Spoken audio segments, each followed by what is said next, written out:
Hello, everybody. Do say hello. Check in. How's your day going? How are you? Where are you tuning in from? And let us know what's most important to you. Why are you here and investing your precious lunch times if you are in the UK? Hi, Meg. Hello. Good to see you. And I'm going to have to sip water throughout this. So I've got a slightly sore throat today. Hello, everyone. So where are you tuning in from? Say hello. Lovely to be here with you all.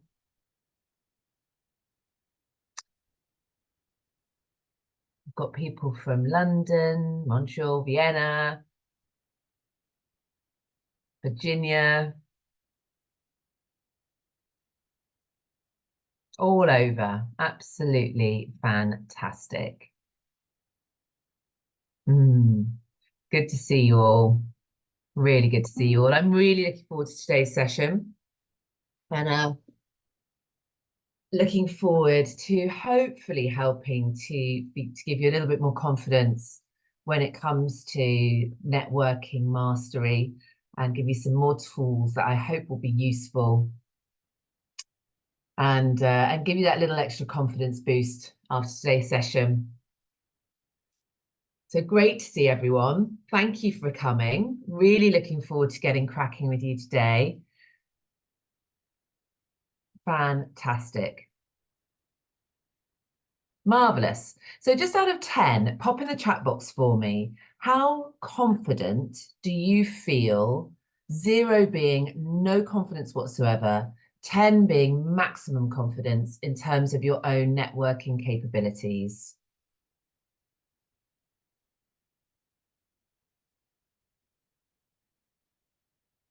So a huge mix.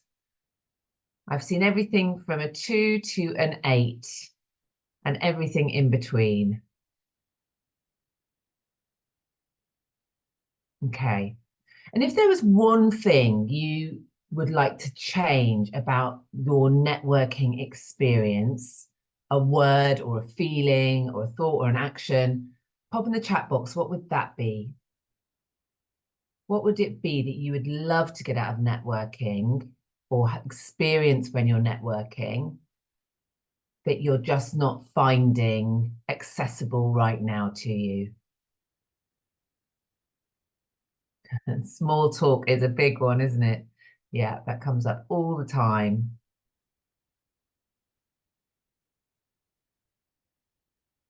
Yeah, okay. So following up, flowing conversation, more confidence,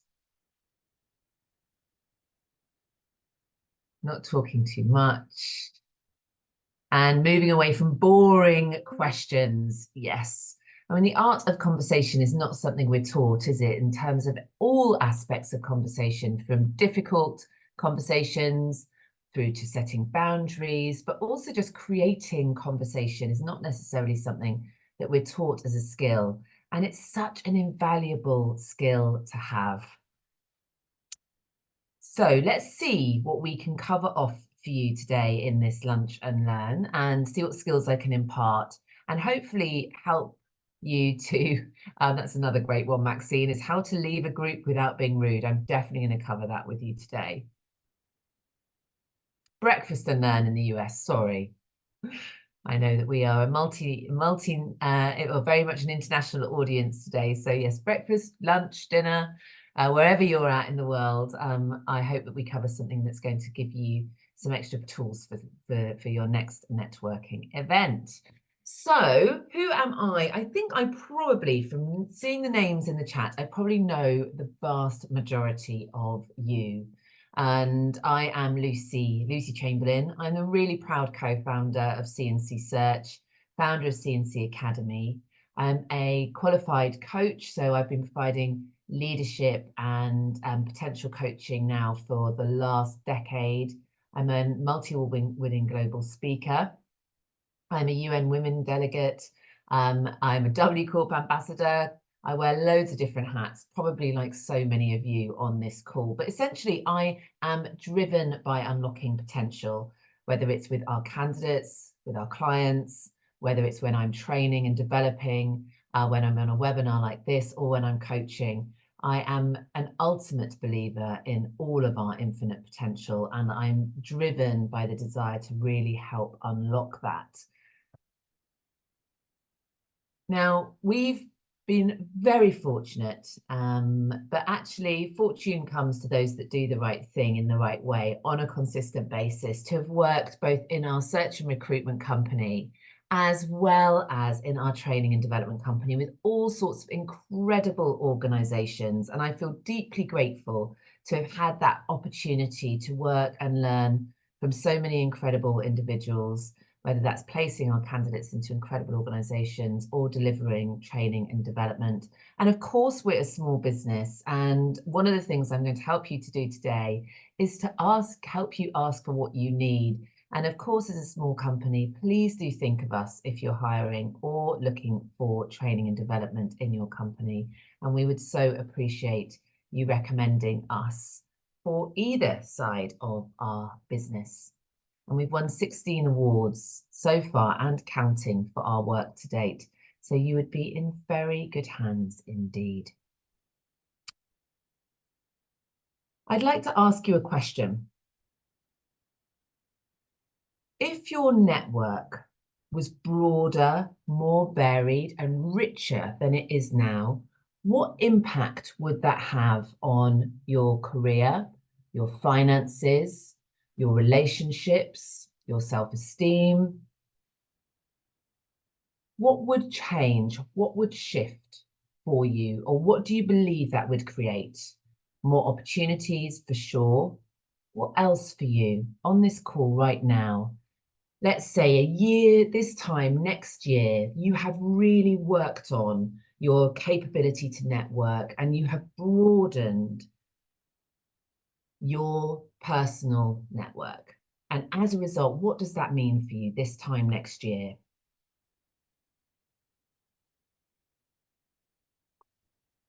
So everything from development, much more effective business, referrals, other perspectives, more knowledge, confidence, yeah.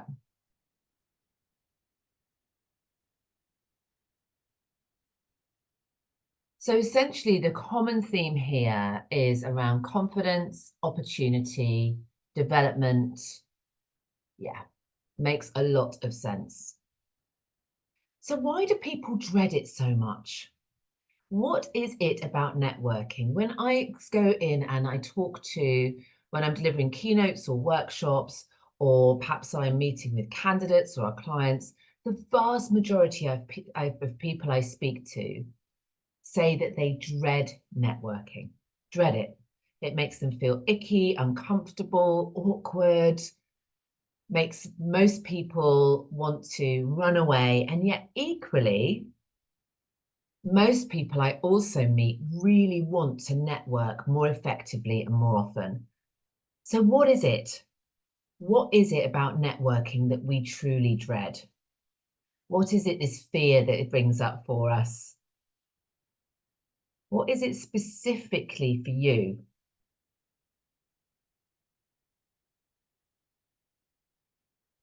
Yeah.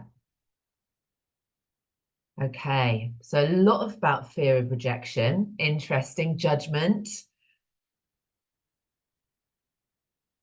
not knowing what to talk about, the relevance of what you've got to say.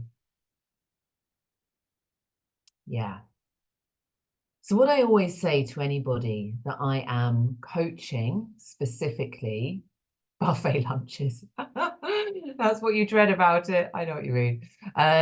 Is what I always say to everybody that genuinely says to me, I really want to be networking more often and more effectively, but I dread it, is I ask them to explore what are their limiting beliefs around networking first. Because if we do not tackle our limiting beliefs around networking first, it's really difficult to apply the tools, because it's like putting a layer of understanding on a really shaky foundation.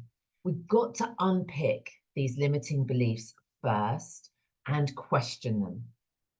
And if you and I were in a coaching session together, I would say to you specifically, What about that thought is a fact? What's an opinion? And what's a fear? And then how can we reframe that thought? So that every time we think of that thought, when it comes into our mind, we're able to reframe it and choose to think a different thought. Because of course, the biggest gift about being a human, one of many, is that we can pick one thought over another.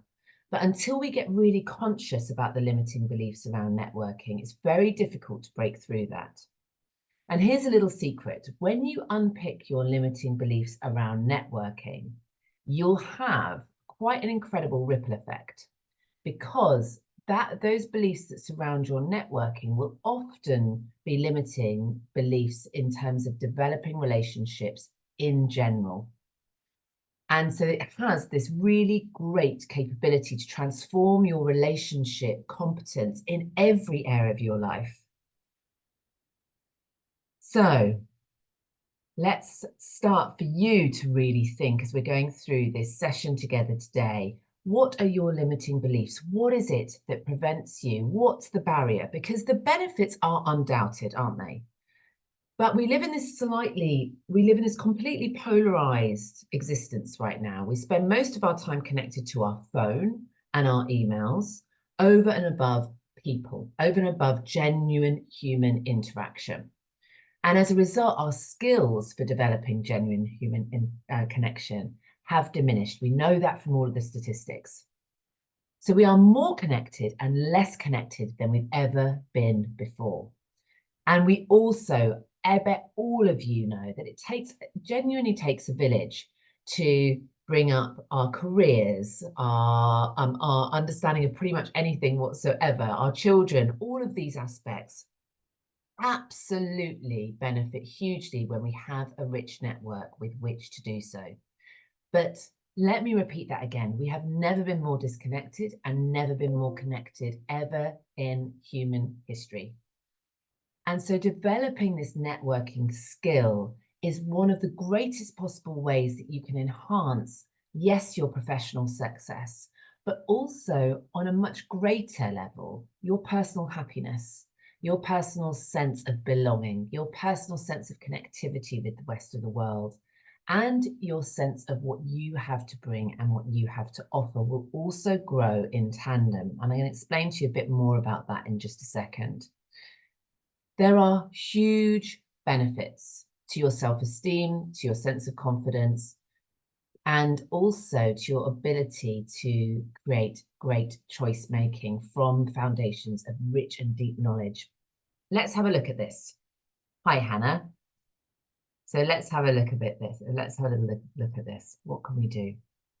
So the first step, your first job, your first action, because nothing changes if nothing changes. Your first action is to explore your own limiting beliefs and to challenge them. Is it a fear? Is it an opinion? Is it a fact? Where is it coming from? And how can I reframe that thought? Because the most common ones are here. Networking is so awkward. Oh, I'm sure the answer's somewhere else rather than networking. I don't want to bother anyone. I've got nothing of value to offer. Oh, the conversation is so dry. I've got to network just to be successful, but I don't have any desire to. I don't have the time. It's not important. And actually, it genuinely, I believe when we look at our potential gap, on networking, leaning into networking, and it does not have to be every week or even every month, and you don't need 100 people in your network or 200. I'm going to explain the sort of people you want to make sure you have got in your network in just a second, is for you to create that capability to develop connections with other human beings for mutual benefit. I had a little look at statistics before today's session, and I thought that some of them, well, there's a typo there. I thought that some of them were really interesting. One thing that I thought came up that I wanted to touch on was this thing around handshakes. So having a firm and specific handshake. And when I first started out in recruitment, oh my goodness, we had to practice handshakes constantly with Angela, who was my boss at the time, but we were always having to practice handshakes. But actually having a good sense of how to greet someone matters. The other thing I was taught a gazillion years ago when I started out was to wear something that helps you to be memorable. So whether it's a specific color or whether it's, I don't know, a pair of earrings or whether it's a bright shirt or whatever feels comfortable for you, is to wear something that makes you slightly more memorable than just all in black or whatever else it might be, because it helps you to stand out. But more than that, it's a really brilliant and easy way for the brain to have memory recall as to who you were when you had that conversation with X or Y. But 80% of the 3,000 people surveyed for one particular survey that I sourced this information for said that networking is essential to their career success. But isn't it interesting that we know that it's essential to our success, and yet we still dread it and we still don't know how to do it well? I want you to start thinking of your network as your fabric of support. And we're going to have a little look at who should be in that network, ideally, and what sort of people, because what tends to happen, a bit like our thoughts, you know, what do we have? 85% of all of our thoughts on average, on an average day, are repetitive. 90% of those thoughts are negative. It's exactly the same with the people we surround ourselves with, unless we are intentional about creating a broad network and having that incredible fabric of support for all of those pillars in our lives that are so critical and important. And when you think about having 6 or 7 people that you spend the vast majority of your time with, and what do they say, we're the sum of the 5 people we spend the most time with, if those people all think, act, and feel the same, and those are the people that you invest a vast amount of your time with, what will happen is ultimately you will continue to think, act, and feel exactly the same. And if we're going to develop a richer capability to meet challenges in our life, to develop, to grow, to have greater opportunity, that fabric of support needs to be broad. The first thing that I would like to ask you to do, so we have just looked at our limiting beliefs. We've started to touch on exploring those around networking and started to think about how can we reframe that. So this is how I reframed my nerves or my anxiety, as it certainly felt very real at the time, around networking. So my why had to be really clear. So does yours. What is the why behind networking? And it cannot be a why that's purely for your benefit. So what do I mean by that? If your why for networking is simply to gain more business or have more leads or get a new job or something that is very specifically about what you're going in there to win, it will be very challenging for you to network effectively because you have a singular goal, and that's to receive something. So you're attached to a specific outcome. And when we're attached to one specific outcome, it's very difficult to achieve personal growth. So my why around networking is very clear. I wanted and want to be a student, so I want to learn something. I want to be a connector, so I want to bring people together that can mutually benefit each other. And I want to be a mentor, so I want to share my learning and knowledge from 47 years on this planet and from building 2 businesses and all of the rich life experience I've gained so far. And that's my why. That's the why I go into a networking event, to learn, to connect, and to help grow others. For you, if you were going to, off the top of your head, try and think about 1 or 2 things, or one thing even, that could be your clear why that you are walking into a networking situation, what would that be? What could that be? There's no right or wrong answer on this call today, so it doesn't matter what you say. It's just trying to get your thought process in the right place to become a masterful networker. What would that look like? And this is how you start to reframe those limiting beliefs around networking. So some of you, it's around learning, collaborating, personal growth, building communities. I love that. But ideally, what you are looking for is to get out of your head and to be of service.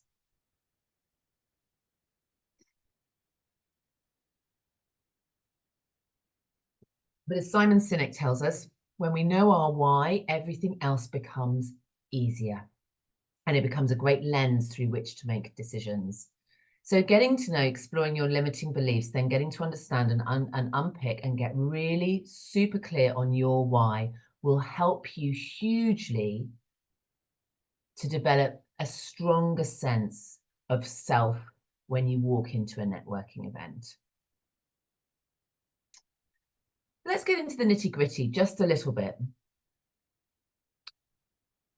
Before your networking, there are some aspects that you can do that will help to take away some of those nerves and some of that awkwardness that comes up so much when people are thinking about a networking event.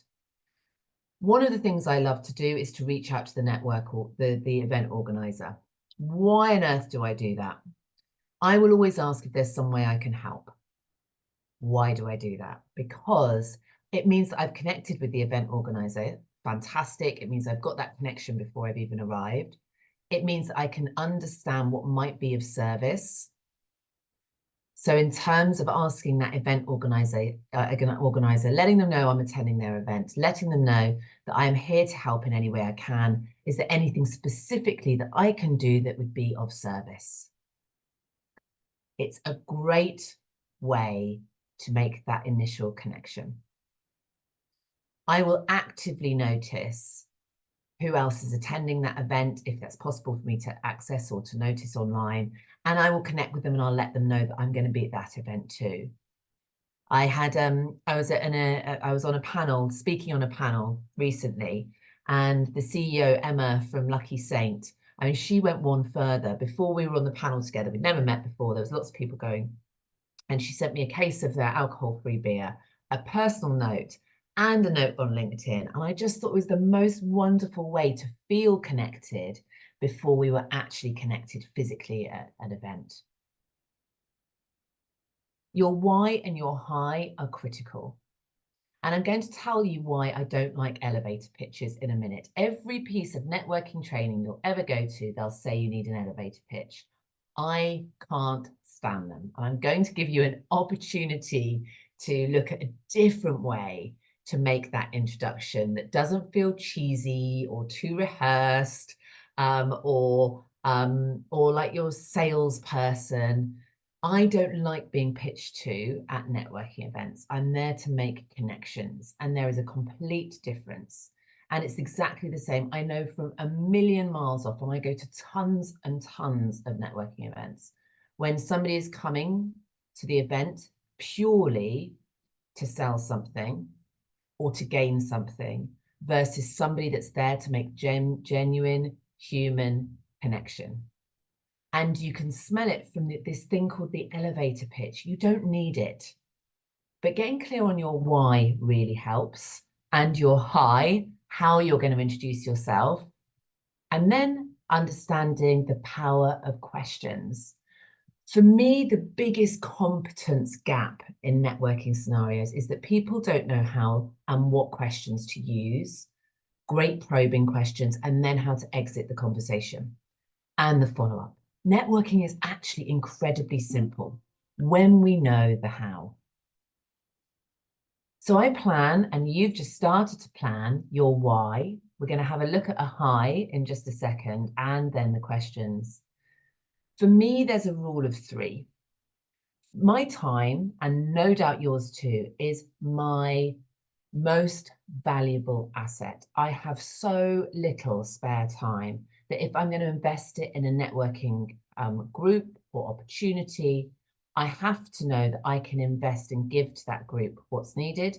But also on the reverse of that, I have to know that it is going to be of benefit in terms of my investment in time. So for me, after an event, and before the event, I think about my intention around my rule of three. Obviously, it's for so many things, like everything in life, how effective something is going to be as effective often as the effort I give it. But knowing and understanding that you don't need to leave an event with 25 new connections, 10 new connections, you don't need to have met 30 people. For me, if I've had 3 great conversations at an event, I have absolutely ticked that return on investment. If I've met 3 interesting people, had 3 great conversations, I've got 3 people I want to follow up with, that is success.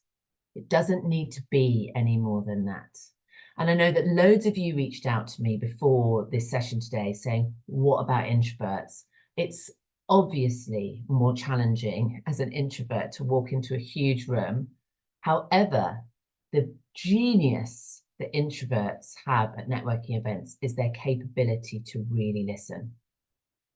And so it doesn't matter if you're not in the center of the room meeting 35 people, because that's not what success looks like. And we don't develop meaningful connections with 35 people in an hour anyway. Well, self-regulation is a big thing. When we get out of our heads and stop making things all about us, and we think about our why and how we can be of service in an event, and we connect with the event organizer and ask if there's anything we can do to support. When we get connected with people that are going to attend beforehand, we start to help ourselves self-regulate. Remember that we are all the big movie stars in our own world. Everyone else is their own big movie star in their own world. And actually, people are not thinking about us.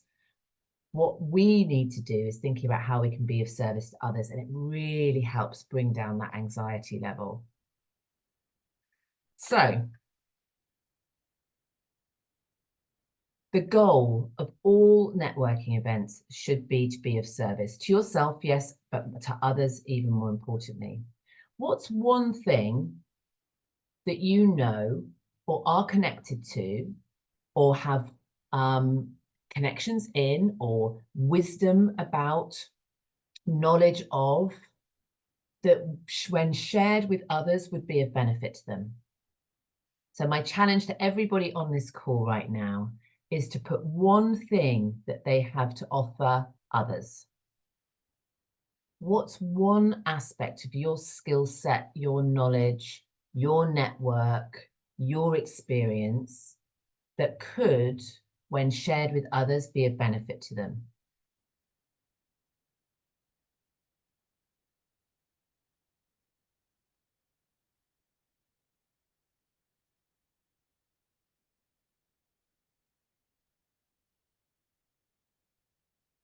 So this is always the challenge when I'm working one-to-one with anybody that's thinking about their networking, is often people will say, I have nothing to offer. And I am absolutely 100% successful in, by the end of that conversation, that they leave with at least 10 things that they have to offer other people. You all have infinite amount of worth, but getting clear on how you have, what skills or what knowledge or what parts of your experience or your network, or simply your awesome capability to listen, or your capability to ask great questions, or your ability to coach. It doesn't necessarily even have to be that you have a specific skill, but I bet all of you do. I bet all of you do. So getting clear on this next step is really important in your framework to becoming an expert organizer. Now, remember always, they call self-help books because they tend to have a couple of chapters read of them and then they sit on the shelf. You will only become a great networker by deciding to become a great networker. And you will only become a great networker by deciding to take action on the aspects that we're covering today. And I hope that makes sense to you. So we've explored our limiting beliefs. We've got clear on our why. we've got clear on our what we have to offer, or we've certainly started thinking about it. And remember, if a limiting belief comes up again, like, I have nothing to offer, what do? You question it. Is that true? Is it really true? What evidence do I have that that's true? Okay, maybe it's not true. So let me go back and ask myself that question again.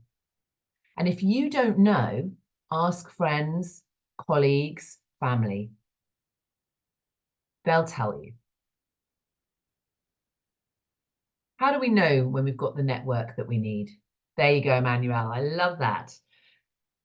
You can really listen. And by the way, most of us listen to be understood rather than to understand. So the listening skill is absolutely a superpower. How do you know you have a great network? Well, you know when you have a variety in your network, where you have people in your network that come from different backgrounds, different experiences, and have different skill sets. And some of the curation around a network really needs to be intentional, because it really helps you, again, when you go into a networking situation, to have a sense of who do I need in my network that I haven't yet brought into my network and developed a relationship with. And so in which case, who do I intentionally need to be looking for in my network? And what might that person's background be? What might that person have already achieved, or have walked the path of, or understands or knows? And that for me is really, really important. And actually, I do this all the time. So I've just joined a network called what's it called? The Female Investment Network. And that's because my understanding and my enthusiasm for understanding finances is not as good, or not as sophisticated as I really want it to be. It's been one of my limiting beliefs. And you know, that sort of thing you do. I'll never be X or Y. Ah, you joined it too, Lydia. That's so funny. And Female Invest, that's it. That's it. Oh, well, I'll see you there. And so the thing is getting clear on who do I have in my network? What skills gaps do I have, which would be enhanced by having that person in my network? What does my network look like at the moment? So I would encourage you after this session is to go back and pause the session's recording and have a look at doing the work. So sitting down and really journaling it out. And then my next challenge for you would be to write down everybody that's in your professional and personal network. What's missing? What sort of person or person's understanding or knowledge or wisdom or skill set would really make a big difference to your capability to reach your fullest potential? But remember, you have to get really clear on what you have to bring too. And so writing down and having that challenge around 10 things that I have to bring to the party when you're connected with me is really key. And for some reason, I think particularly in British culture, there is a big, people get the ick basically about owning their capability. But leaning into getting that 10 things you've got to bring to the party when someone's connected with you, really getting clear on that is really, really helpful. I think you're probably right, Kristen. So do you have a mentor? Have you got somebody that's coaching you? Have you got an industry insider, somebody that really knows what's going on? A trendsetter, and what I mean by this is somebody that is staying that step ahead of the curve, a connector, somebody that's brilliant at saying your name in a room when you are not there. Somebody that's a realist. Now, what I call this is somebody that's really good at challenging you, that holds a mirror up, that tells you as it is. A visionary, somebody that sees that bigger picture, that is inspiring, that makes you want to walk that path too. A partner, so somebody that can stand alongside you, that can be shoulder to shoulder. And somebody that's up and coming, somebody that you're grabbing the hand of and bringing up. We all have a responsibility to do that. So who are you helping to develop? Who are you helping to build and grow? Who are you helping to support? Your network does not need to be perfect, and it does not need to happen overnight. But understanding where you lack that skill or that particular opportunity that could be bridged by having a different sort of person in your network, that's where you notice intentionally. And then I promise you, once you have that notice, once you notice and you have an intentionality around something, it's incredible at what suddenly happens, at who suddenly pops up. It's amazing. Ooh. So forget the elevator pitch. Get rid of the elevator pitch. You don't need it. You don't want it. It feels icky. It's pre-rehearsed. All I do when I attend events and what I encourage you to do is, of course, I say what I do, and then I say what I genuinely love about what I do. What is it I love? And I am a recruiter at my core. I might now be a female founder, I might do lots of other things. I love all the training and development, the coaching.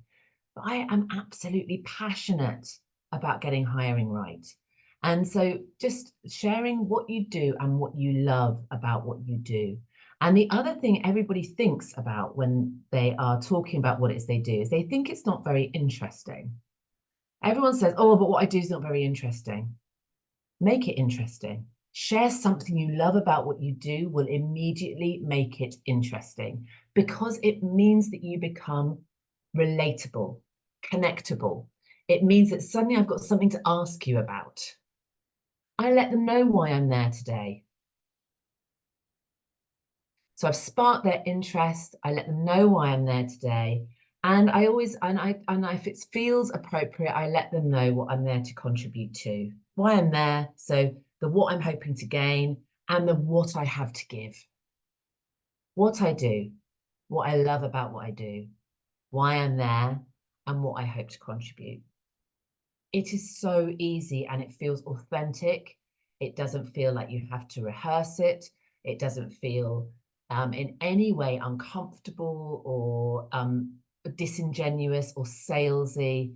It feels like I'm letting you know a genuine part of who I am and how I think in order that you and I can make a genuine connection. How would that be for you? Would that feel comfortable? Would that feel like something that you could work on? Remembering the steps that we've already discussed. Is this something you can adapt and bring into how you operate? Okay. Good, good. Feels way better, right? It feels way better. Excellent. I'm so glad. I'm so glad you agree. And for anyone that loves delivering an elevator pitch, then please carry on doing that. It's just for me. It is just for me. Doesn't feel good. So there was a study. Oh, now am I going to have a moment? Very famous university in America, not Harvard, another very famous university in America that created not Yale either. Someone Googled fast friends questions, and it will come up. I don't think it's any of those. I think it begins with a B. But this particular university, maybe it's Berkeley. That's it. Berkeley. Woo! That's it. Thank you very much. So Fast Friends was a list of 36 questions that will create a relationship no matter what. Now, I have shared with you some of these Fast Friends questions because you do need 4 or 5 go-to questions. You do not want to become an interviewer. You want to ask questions so that you can get a free-flowing conversation. For me, having 4, 5, 6 questions that I love to ask at a networking event has been transformational.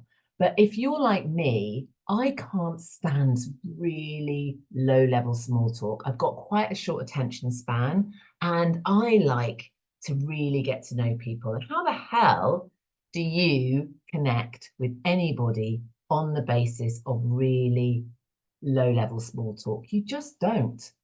So Fast Friends are brilliant. Lots of the questions you wouldn't use, by the way, in a networking event, but tons of them you can.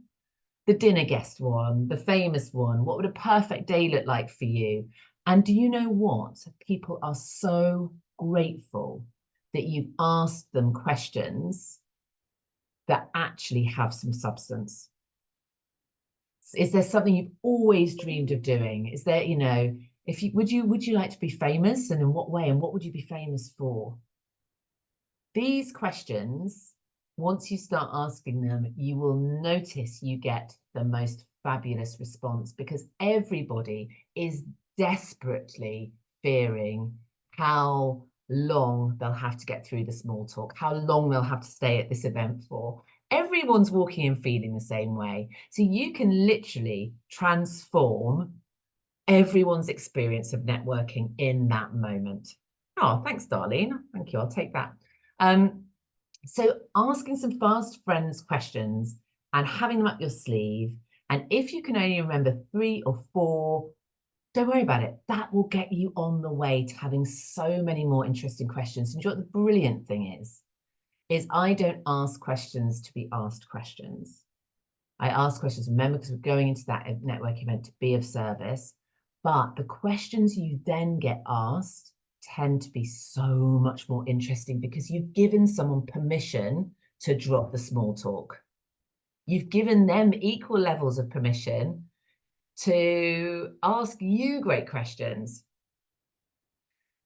So some fast friends questions might genuinely be something that you can utilize that are absolutely transformational. Now, we've got a ton of questions to share with you after this, but deepening connections. Yes, networking should be fun. Life is very serious. Life is quite heavy a lot of the time. So why go to networking events when you're not going to have any fun? But remember, yes, worst questions ever, right? The weather, are you going on holiday? I know everyone asks it. Let's stop asking people where they're going on holiday, because it's a really finite, it's a very finite questioning flow, isn't it? Where are you going on holiday? Who do you work for? Where's that going to go? Yeah. So let's ask some interesting questions, and let's adopt some of these that are actually genuinely going to create connection, genuinely going to make somebody want to speak to you and make you memorable. Who is not going to remember you when you've asked some really brilliant questions? Everyone's going to remember you.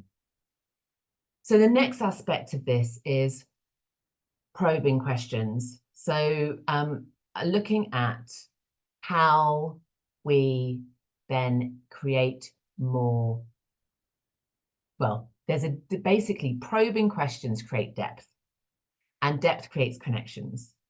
So asking, once you've asked your question, someone replies, how did that happen? Oh, explain to me how that made you feel. Oh, please share some more about that. What did you learn from that situation?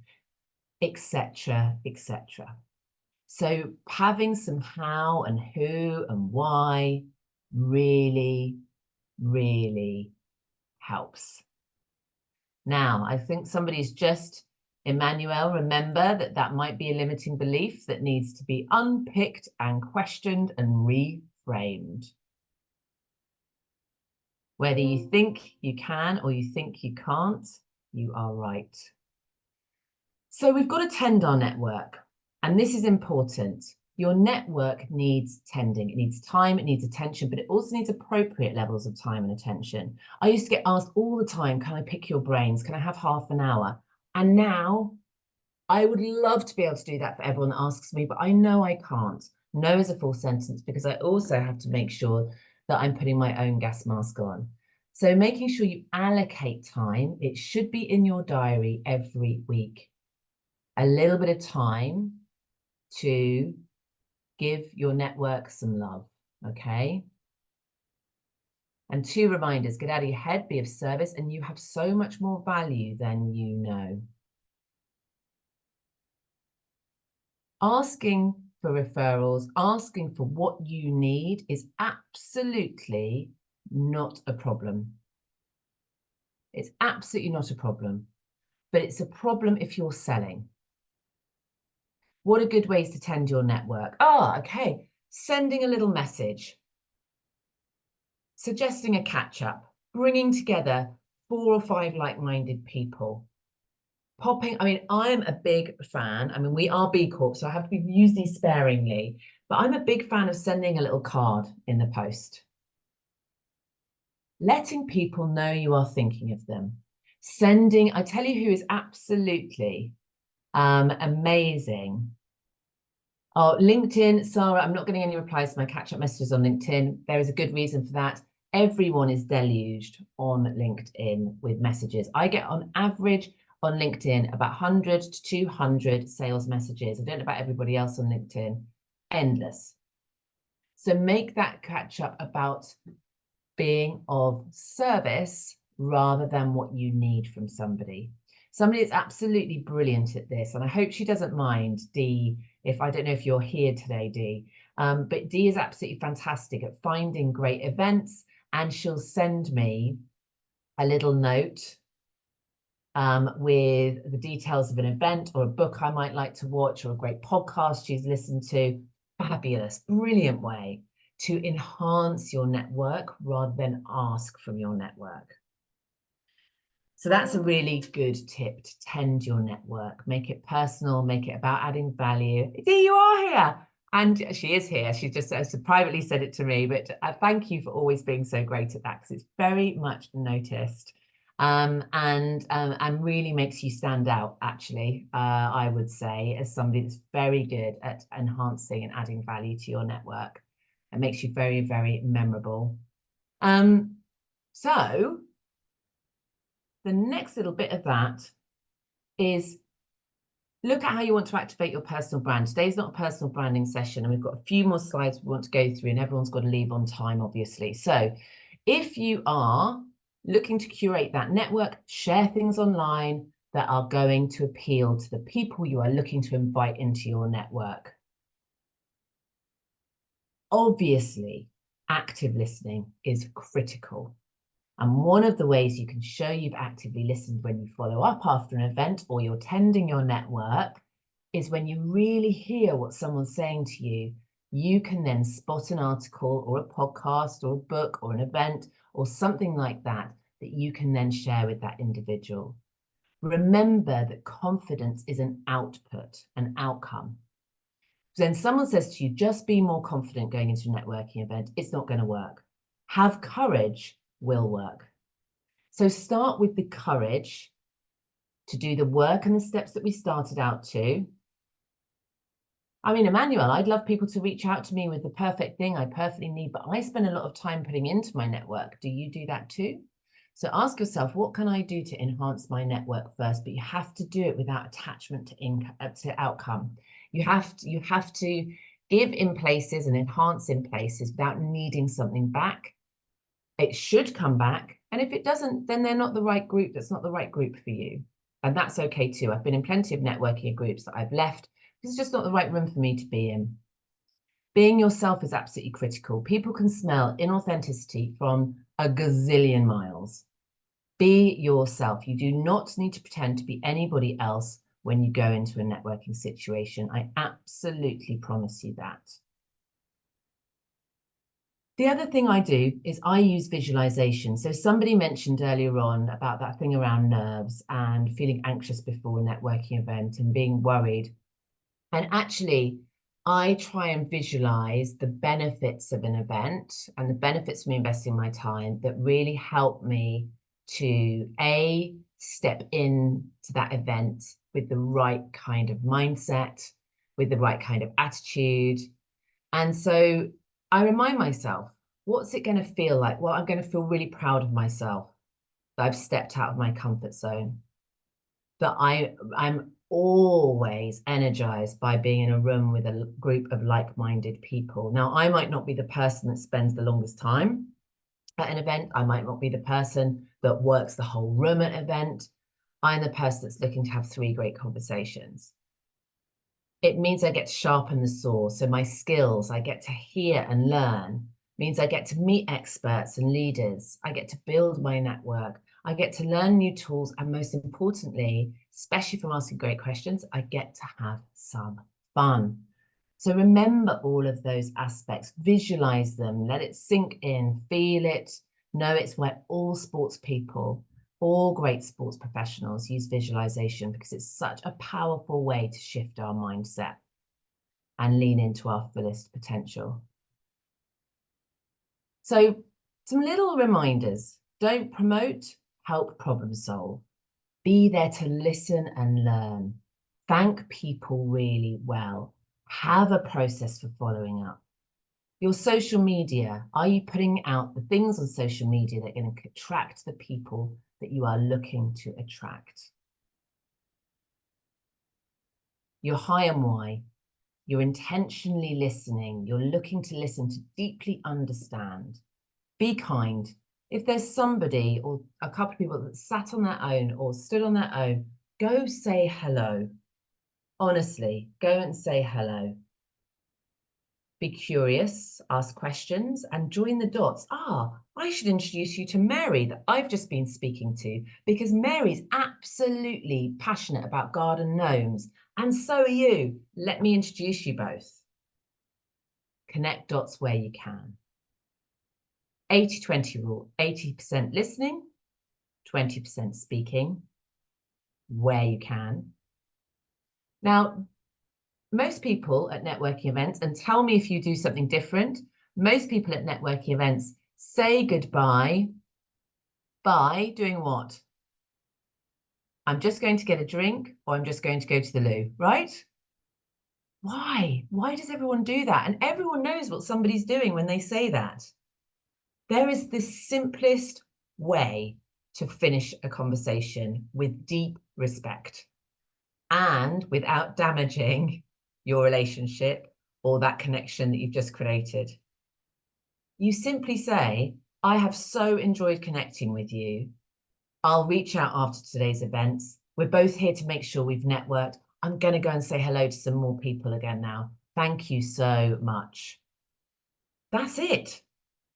Sit in your integrity, tell the truth, share it well, and everybody will respect that. Absolutely everyone. How do you approach somebody if you're alone and you don't know anyone? Well, most people don't know anybody at networking events. That's why we're all there. So go say hello. I'd love to get to know you a little bit. Okay, so simply go and say, hi, I'd love to get to know you a little. I'm Martina. This is what I do. This is why I love it. And this is why I'm here today. And then start asking some of those great fast friends or similar questions, right? All right. Follow up fast. Make and create the time. What gets planned gets done. What doesn't get planned doesn't get done. And that is the truth. And something people forget to do a lot, which I personally think is a lost art, is to thank the person that's organized the event. Now, anyone that's organized an event knows it's exhausting, tiring. People are supremely demanding. People have very high expectations. And rarely does the event organizer get properly thanked. For me, that's an absolute number one. I thank the organizer first before I do anything else. Very good for, I think, energetically, good for how it should be, and just the right thing to do. But also, what are you doing when you do that? Making a connection, building your network. Don't forget that. Lastly, if you have gone to an event and you have made people feel good, listened to, heard, you will have had success. Perhaps you didn't meet your next huge client. Perhaps you didn't meet the person that you were desperately hoping to. But success is not, we live in such a performative culture where success is defined so specifically in terms of the things that we have and the things we win and the things that we gain. We forget that success is so much more than that. And it's so much also about the impact we have on other people. So if you've been in that event and you have had that effect, then that is absolutely success. So we are coming to a close. Make sure your follow-ups are personal. Let them know you've really heard. Be like Dee. Share something that's useful and supportive. You will get the recording. You'll get the recording. We've stopped sending out slide decks because bit frustratingly, somebody else started using them in their presentations, but you'll have the recording. You can press pause, you can do the work. Of course you can. And remind yourself that as human beings, we're hardwired to spot the differences, over the similarities. Your questions, those fabulous questions, are going to find common ground with everyone. We are all humans having a human experience. There's your first connection. So be curiously conversational. Listen like you truly mean it. Share and please don't sell, and follow up with a value add, not asking for something from the person, something that is going to enhance their life. We'll share these too, so lots of questions for a networking event. So you'll have all of these as well to add to your fast friends. I prefer the fast friends one. It's so much more fun. And remember, we go so much further together, and a rising tide lifts all ships. So I'm going to ask you something very quickly, is tell me something that you are going to do. Remember, if nothing changes, nothing changes. What's one way you're going to take action after this event? Just share it with me before we say goodbye to each other. What's one commitment, one thing you're going to change, one thing that you're going to take action on? Hi, Davina. Hello. Nice to see you. 80-20, have courage. Yes, you don't need the confidence, you just need courage. The confidence will come as a result of courage. No elevator pitches. Yes, I love this. Have fun. Excellent. You've all taken away something brilliant. I absolutely love this. And we'll share the recording with all of you. And absolutely reach out to us if you're hiring or you need a training and development partner. We run amazing courses, workshops, keynotes, and I'd love to have the opportunity to come and deliver some of that training into your organization. I've loved being with you. Thank you so much. And if you have any specific questions, reach out. Great session today, everyone. Thank you very much indeed. Thanks for being so interactive. It makes all the difference. It really does. Have a great rest of your day. Bye, guys.